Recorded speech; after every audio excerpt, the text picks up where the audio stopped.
Hi friends, welcome to Chari vlogs. నేను మీ నాని చారీ.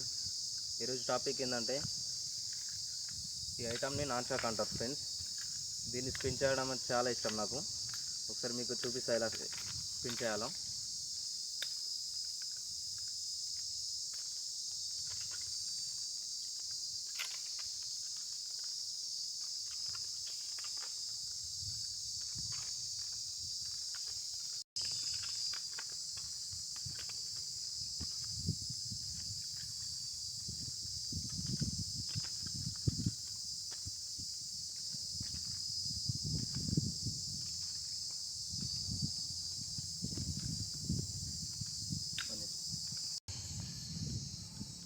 Video నచ్చితే friends like చేయండి, షేర్ చేయండి, సబ్స్క్రైబ్ చేయండి అండ్ కామెంట్ కూడా చేయండి. ఫ్రెండ్స్, ఈ ఐటమ్ని ఎలా తయారు చేయాలో కూడా నెక్స్ట్ వీడియోలో చూపిస్తాను ఫ్రెండ్స్, చూడండి.